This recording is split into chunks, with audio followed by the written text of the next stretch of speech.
రెండేళ్లలో కేసీఆర్పై అనేక కేసులు పెట్టారని బీఆర్ఎస్ వర్కింగ్ ప్రెసిడెంట్ కేటీఆర్ అన్నారు.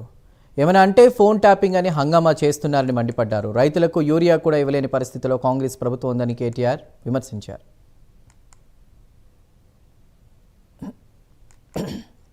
రెండేళ్లలో బొచ్చడి కేసులు పెట్టినావు కేసీఆర్ మీద. ఏం చేసినావు మరి కేసులు? ఏమనంటే ట్యాపింగు టూపింగ్. ఏం ట్యాపింగ్? ఎక్కడ ట్యాపింగ్? నేను అడుగుతున్నా. గూఢచారి వ్యవస్థ ఉంటుంది. అవు మరి గవర్నమెంట్ వాడేందుకు కొంతమంది లుచ్చ పనులు చేస్తారు, ఎమ్మెల్యేలను ఉంటారు. ఎవరో తెలుసు కదా మీకు, 50 లక్షల రూపాయలతో దొరికిపోయినాడు. మరి గసంటోళ్ళని పట్టుకుంటేందుకు, దొంగలను పట్టుకుంటేందుకు పోలీసు వాళ్ళు ఉండాలని లేదా? ఉంటారు. మరి ఇవన్నీ ఉంటాయి.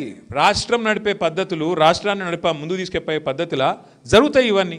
నీకు చేత కాదు, అప్పు తప్పు చెప్తావు, అప్పు లెక్కలు తప్పు చెప్తావు, అప్పు చేస్తావు, ఒక పని చేయ చేత కాదు, ఒక మంచి మాట రాదు. ఏం చేయాలి మరి దానికి? మేము యూరియా ఇచ్చే ముఖం లేదు నీకు. పెద్ద పెద్ద మాటలు నరుకుతున్నావు. యూరియా ఇచ్చే ముఖం లేదు. యాప్ పెట్టిండేది.